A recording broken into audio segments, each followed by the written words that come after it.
Good evening traders, good evening investors. Siyad Illikkal എല്ലാ ദിവസവും വൈകിട്ട് 7 മണിക്കുള്ള മാർക്കറ്റ് ന്യൂസിലേക്ക് കടക്കാം. ട്രംപിന്റെ താരിഫ് പോസുകൾക്ക് ശേഷം ഒരു കുതിച്ച് ചാട്ടത്തിന് വഴിയൊരുങ്ങുന്ന നിലയിലായിരുന്നു ഇന്ത്യൻ മാർക്കറ്റ് ഉള്ളത്. അപ്പോൾ കാരണം FIs ഏറെ നാളുകൾക്ക് ശേഷം ഇന്ത്യൻ മാർക്കറ്റിലേക്ക് ബയേഴ്സായിട്ട് കടന്നു വന്നു. ഇന്നലെയും 8,000 കോടി രൂപയ്ക്ക് മുകളിൽ FIs ഇന്ത്യൻ മാർക്കറ്റിൽ ബൈ നടത്തി. പക്ഷേ ഈ ഒരു റാലിക്ക് ഒരു വിലങ്ങ് തടിയായിട്ട് ഇപ്പോൾ നിൽക്കുകയാണ്. ഇന്ത്യ പാക് ബോർഡർ ടെൻഷൻ എല്ലാം തന്നെ ഒരു വിലങ്ങ് തടിയായിട്ട് നിൽക്കുകയാണ്.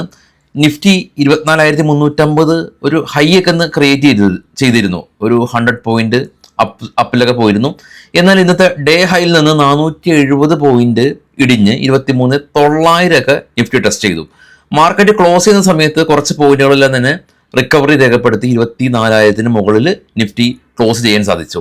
ഇന്നലെ നമ്മൾ മാർക്കറ്റ് ക്ലോസ് ചെയ്തതിന് ശേഷം ഓവർനൈറ്റ് നോക്കുകയാണെങ്കിൽ US മാർക്കറ്റ് എല്ലാം തന്നെ പോസിറ്റീവിലെ ക്ലോസ് ചെയ്യാൻ സാധിച്ചിരുന്നു. ഇനീഷ്യലി ഏഷ്യൻ മാർക്കറ്റ് എല്ലാം തന്നെ പോസിറ്റീവിലായിരുന്നു. എന്നാൽ ഏഷ്യൻ മാർക്കറ്റ് ക്ലോസ് ചെയ്തപ്പോൾ മിക്സ്ഡ് അവസ്ഥയിലും ഇപ്പോൾ ട്രേഡ് ചെയ്യുന്ന US ഫ്യൂച്ചർ നെഗറ്റീവായ രീതിയിലാണ് ഉള്ളത്. ഒരുപാട് കമ്പനീസിന്റെ റിസൾട്ട് ഇന്നുണ്ട്. റിലയൻസിന്റെ റിസൾട്ട്, ഡോക്ടർ ലലിത് ലാബിന്റെ റിസൾട്ട്, ഒരുപാട് കമ്പനീസിന്റെ റിസൾട്ട് ഓൾറെഡി വന്നു കഴിഞ്ഞു.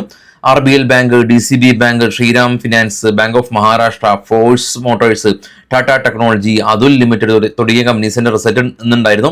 അത് റിലയൻസിന്റെ ഒഴികെയുള്ള കമ്പനീസിലെല്ലാം തന്നെ ഏറെക്കുറെ വന്നു കഴിഞ്ഞു. അപ്പോൾ ഇനി ഒരു ട്രെൻഡ് റിവേഴ്സലിന് റിലയൻസിന്റെ റിസൾട്ട് കാരണമാകുമോ എന്നുള്ള രീതിയിൽ ആളുകൾ കാത്തിരിക്കുകയാണ്. ഇന്ന് നമ്മൾ ഒരു മാർക്കറ്റിൽ കണ്ട ഒരു കാര്യം IT കമ്പനീസ് തിരികെ വന്നു എന്നുള്ളതാണ്. ടെക്കമും TCSും ഇൻഫോസിസും SBI ലൈഫും, SBI ലൈഫ് IT അല്ല, SBI ലൈഫ് ഉൾപ്പെടെയുള്ള കമ്പനീസ് പോസിറ്റീവിൽ ക്ലോസ് ചെയ്യാൻ സാധിച്ചു. അദാനി ട്വിൻസ് ഇന്ന് ഫോളോ രേഖപ്പെടുത്തി. അദാനി പോർട്ട്, അദാനി എന്റർപ്രൈസസ്, അതിന്റെ കൂടെ തന്നെ ശ്രീരാം ഫിനാൻസും നെഗറ്റീവിൽ ക്ലോസ് ചെയ്തു. എറ്റേണൽ, സൊമാറ്റോയുടെ പുതിയ പേരാണ് എറ്റേണലും ട്രെൻഡും നിഫ്റ്റി 50യിൽ ഇടിഞ്ഞ കമ്പനിയിൽ വരും. ഇനി സ്റ്റോക്ക് സ്പെസിഫിക് ആയിട്ടുള്ള കാര്യങ്ങളിലേക്ക് പോകുകയാണെങ്കിൽ bank of Maharashtra net profit 23% ഉയർന്നു. കമ്പനി ₹1.50 ഡിവിഡൻഡ് പ്രഖ്യാപിച്ചു. അതുപോലെ തന്നെ Atul limited net profit company 120% year on year net profit ഉയർച്ച കൈവരിച്ചു.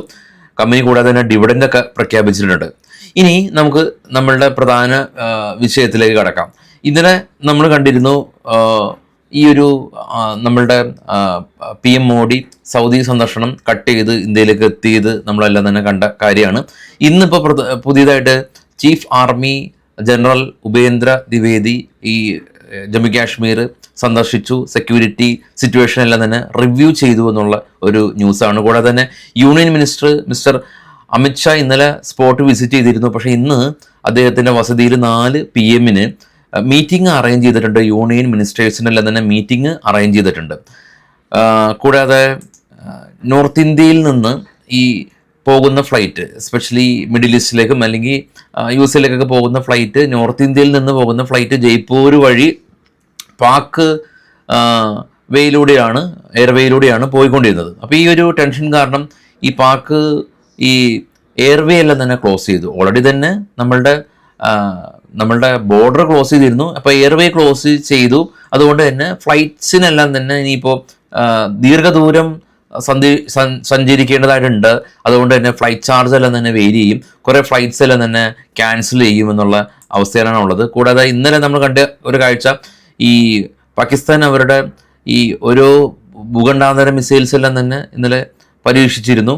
അതുപോലെ ഇന്ത്യയുടെ സെൽഫ് ഡെവലപ്പ് ചെയ്ത നമ്മളുടെ ആർമി ഷിപ്പായിട്ടുള്ള ഷിപ്പിൽ നിന്ന് സ്പോട്ട് ചെയ്യാൻ പറ്റുന്ന മിസൈൽ എക്സ്പെരിമെൻറ്റ്സ് എല്ലാം തന്നെ വിജയകരമായിട്ട് പൂർത്തീകരിച്ചു. വിസ അങ്ങനെയുള്ള കാര്യങ്ങളും നയതന്ത്രപരമായിട്ടുള്ള കാര്യങ്ങളെല്ലാം തന്നെ ഇന്ത്യയും പാകിസ്ഥാനെല്ലാം തന്നെ സ്റ്റോപ്പ് ചെയ്തിട്ടുണ്ട്. കൂടാതെ തന്നെ ഈ നമ്മുടെ ട്രേഡ്, പാകിസ്ഥാൻ ഇന്ത്യയായിട്ടുള്ള ട്രേഡും പൂർണ്ണമായിട്ടും സ്റ്റോപ്പ് ചെയ്തു. അപ്പോൾ ഈ ഒരു അവസരത്തിൽ ഈ മറ്റുള്ള രാജ്യങ്ങളിലെല്ലാം തന്നെ സപ്പോർട്ട് ഇന്ത്യക്കാണ് ഉള്ളത്. അത് US ഉൾപ്പെടെയുള്ള അല്ലെങ്കിൽ റഷ്യ ഉൾപ്പെടെയുള്ള രാജ്യങ്ങളിലെല്ലാം തന്നെ സപ്പോർട്ട് നമുക്കുണ്ട്. രാഹുൽ ഗാന്ധിയും കാശ്മീർ സന്ദർശിക്കുന്നുണ്ട്. കൂടാതെ തന്നെ ഈ സിന്ധു നദീജല കരാർ ഓൾറെഡി തന്നെ ഇന്ത്യ സ്റ്റോപ്പ് ചെയ്തു. അപ്പോൾ അതിന് ബദലെന്നോണം പാകിസ്ഥാനും ഷിംല കരാർ അവരും സ്റ്റോപ്പ് ചെയ്തു.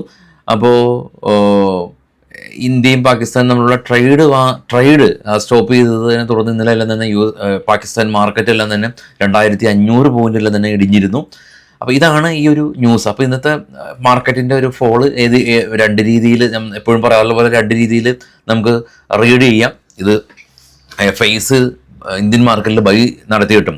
ഗ്ലോബൽ മാർക്കറ്റിൽ പ്രശ്നങ്ങളില്ലാന്നിട്ട് പോലും, ഗ്ലോബൽ മാർക്കറ്റിൽ പ്രശ്നമില്ല എന്ന സെൻസ് ആ ഒരു PM ഡൊണാൾഡ് ട്രംപിൻ്റെ ആ ഒരു താരിഫ് കാര്യങ്ങളെല്ലാം തന്നെ ഏകദേശം ഒരു രമ്യതയിലേക്ക് പോകാനുള്ള സാഹചര്യത്തിൽ ഇന്ത്യൻ മാർക്കറ്റ് ഇത്ര ശക്തമായിട്ട് ഇന്ന് ഒരു ഇത്ര പോയിന്റ് ഇടിയുന്നതിന് പ്രധാന കാരണം ഈ ഒരു ബോർഡർ ടെൻഷൻ തന്നെയാണ്. അപ്പോൾ അത് അല്ല എന്ന് നമുക്ക് പറയാൻ സാധിക്കില്ല. കാരണം FISന്റെ ഭാഗത്തു നിന്ന് കനത്ത ബൈയിങ് ഇന്നലെ ഉണ്ടായിരുന്നു. ഇന്നത്തെ FISന്റെ ഡേറ്റ നമ്മുടെ ട്രേഡിംഗ് സുഹൃത്തുക്കൾക്ക് ഇപ്പോൾ തന്നെ കമൻറ്റിൽ ഇപ്പോൾ ഇടും. അപ്പോൾ അങ്ങനെ കമൻറ്റ് ചെയ്യുന്ന ആളുകൾക്ക് വലിയ നന്ദി. കാരണം നമ്മൾ ന്യൂസ് ചെയ്യുന്ന സമയത്ത് ആ ഡേറ്റ കിട്ടില്ല. അപ്പോൾ ഇന്നത്തെ FISന്റെ ആക്ടിവിറ്റീസും നമ്മൾ ക്ലീൻ ആയിട്ട് വാച്ച് ചെയ്യണം. ഇന്നിപ്പോൾ ഈവൻ FISന്റെ ഭാഗത്ത് നിന്ന് ഭീകരമായിട്ടുള്ള സെല്ലിംഗ് ഇല്ലെങ്കിൽ നമുക്ക് റീറ്റെയിലേഴ്സിൻ്റെ ഭാഗത്തുള്ള പാനിക് സെല്ലിംഗ് ആണെന്ന് ഉറപ്പിക്കാം. അപ്പോൾ അത് ആ ഡേറ്റ വരേണ്ടതായിട്ടുണ്ട്. എനിവേ ഈ ഒരു സിറ്റുവേഷൻ കാരണം നമ്മുടെ വിക്സ് ഇന്നും സ്പൈക്ക് രേഖപ്പെടുത്തിയിട്ടുണ്ട്. അപ്പോൾ കഴിഞ്ഞ കുറച്ച് ദിവസങ്ങൾ കൊണ്ട് ഇന്ത്യ വിക്സ് ഇന്നും 6%. അപ്പോൾ ഇന്ത്യ വിക്സ് ഓൾ ടുഗദർ ഏകദേശം ഒരു 20% അടുത്ത് സ്പൈക്ക് രേഖപ്പെടുത്തിയിട്ടുണ്ട്. അത് US വിക്സ് ഇന്നലെ 10% ഫോൾ ആകുന്ന സമയത്ത് ഇന്ത്യ വിക്സ് സ്പൈക്ക് രേഖപ്പെടുത്തണമെങ്കിൽ ഈ ഒരു ബോർഡർ ടെൻഷൻ കാരണമാണല്ലോ. ഞാനിപ്പോൾ വീണ്ടും പറയാൻ കാരണം ഈ മാർക്കറ്റ് ഇടിഞ്ഞത് ഈ ബോർഡർ ടെൻഷൻ അല്ല എന്ന് ഒരുപാട് ആളുകൾ കമൻറ്റ് ചെയ്യാറുണ്ട്. അപ്പോൾ ഞാൻ ഒരാളുകളുടെയും വ്യൂക്ക് എതിരെയല്ല, എല്ലാ ആളുകൾക്കും അവരുടേതായിട്ടുള്ള അഭിപ്രായ സ്വാതന്ത്ര്യമുണ്ട്. അതെല്ലാം തന്നെ കമൻറ്റിൽ നിങ്ങൾക്ക് രേഖപ്പെടുത്താനായിട്ടുള്ള സ്വാതന്ത്ര്യമുണ്ട്. ഒരു കമൻറ്റ് നമ്മൾ റിമൂവ് ചെയ്യാറില്ല. നമ്മൾ ഹേർട്ട് ചെയ്യുന്ന കമൻറ്റുകൾ മാത്രം നമ്മൾ കളയാറുള്ളൂ. അല്ലാതെ നിങ്ങൾക്ക് എന്ത് വിമർശിച്ചും, ന്യൂസിനെ വിമർശിച്ചും അല്ലെങ്കിൽ ന്യൂസിൻ്റെ അഭിപ്രായവും ഭിന്നാഭിപ്രായവും എല്ലാം തന്നെ നിങ്ങൾക്ക് കൃത്യമായിട്ട് കമൻറ്റിൽ രേഖപ്പെടുത്താനുള്ള പൂർണ്ണ സ്വാതന്ത്ര്യമുണ്ട്. അത് ചെയ്യണം. അതുപോലെ തന്നെ ന്യൂസിൻ്റെ ക്വാളിറ്റി, ഞാൻ പറയുന്നതിലെ പ്രശ്നങ്ങളെല്ലാം തന്നെ നിങ്ങൾ തീർച്ചയായിട്ടും അത് രേഖപ്പെടുത്തുക. കാരണം അതിലൂടെ മാത്രമാണ് നമുക്ക് റെക്ടിഫൈ ചെയ്ത് പോകാൻ പറ്റുള്ളൂ. നമ്മൾ ചാനൽ ഉദ്ദേശിക്കുന്നത് കൃത്യമായിട്ടുള്ള ന്യൂസ് എത്തിക്കുക എന്നുള്ളതാണ്. ഇനി ഗ്ലോബൽ മാർക്കറ്റ് നോക്കുകയാണെങ്കിൽ ഏറ്റവും താഴെ കാണപ്പെട്ട ട്രേഡ് ചെയ്യുന്ന 3 യൂറോപ്യൻ മാർക്കറ്റ് പോസിറ്റീവാണ്. ഇന്ത്യ വിക്സ് കാണാൻ 6% സ്പൈക്ക്. ഡോ ഫ്യൂച്ചർ ഫ്ലാറ്റാണ്, നെഗറ്റീവാണ്. നിക്കി ജപ്പാൻ മാർക്കറ്റ് പോസിറ്റീവായിരുന്നു. ഹോസ്പി പോസിറ്റീവായിരുന്നു. ചൈന ഫ്ലാറ്റാണ്. ഓസ്ട്രേലിയ പോസിറ്റീവിൽ ക്ലോസ് ചെയ്തു. ഗോൾഡ് ഇന്ന് ഇടിഞ്ഞു, $55 ഇടിഞ്ഞു. ബിറ്റ്കോയിൻ 93,000 റേഞ്ചിലേക്ക് എത്തി നിൽക്കുകയാണ്. അപ്പോൾ ഇതാണ് ഇപ്പോൾ ഉള്ള ഗ്ലോബൽ അപ്ഡേറ്റ്സ് ഉള്ളത്. നമുക്ക് ഞായറാഴ്ച മാർക്കറ്റ് ഔട്ട്ലുക്കായിട്ട് എത്താം. ഇപ്പോൾ അടുത്ത ആഴ്ച ഗ്ലോബൽ മാർക്കറ്റിനെ സ്വാധീനിക്കുന്ന പല ഗ്ലോബൽ ഈവൻറ്റുകൾ നമുക്ക് ഡിസ്കസ് ചെയ്യാം. ഈ ഗ്ലോബൽ ഈവൻറ്റുകളും എല്ലാം തന്നെ ഇനീഷ്യലി ആളുകളെല്ലാം തന്നെ നെഗ്ലക്റ്റ് ചെയ്ത് ട്രേഡ് ചെയ്യുകയായിരുന്നു പതിവ്. ഇപ്പോൾ ഇതിൻ്റെ എല്ലാം തന്നെ ഇമ്പോർട്ടൻസ് ആളുകൾക്ക് അറിയാം. ഇപ്പോൾ ഏതൊരു സാധാരണക്കാരനും US നിന്ന് വരുന്ന ഡേറ്റാസ് ഗൂഗിൾ ചെയ്ത് നോക്കി മാത്രമാണ് ട്രേഡ് ചെയ്യുന്നത്. അപ്പോൾ അവിടെയാണ് നമ്മൾ ചാനൽ കൃത്യമായിട്ട് എത്രയോ വർഷങ്ങൾക്ക് മുമ്പ്, ഏകദേശം 4 വർഷങ്ങൾക്ക് മുമ്പ് തന്നെ നമ്മൾ സൺഡേ മാർക്കറ്റ് ഔട്ട്ലുക്കിൽ ഗ്ലോബൽ ഈവൻറ്റ് നമ്മൾ ഡിസ്കസ് ചെയ്യാറുണ്ടായിരുന്നു. അപ്പോൾ ചാനൽ എല്ലാ ട്രേഡിംഗ് സുഹൃത്തുക്കൾക്കും ഷെയർ ചെയ്യുക. തീർച്ചയായിട്ടും എല്ലാവർക്കും ഉപകാരപ്പെടുന്ന രീതിയിലാണ് നമ്മൾ ന്യൂസുകൾ കൊണ്ടുപോകുന്നത്. Thank you. Bye all.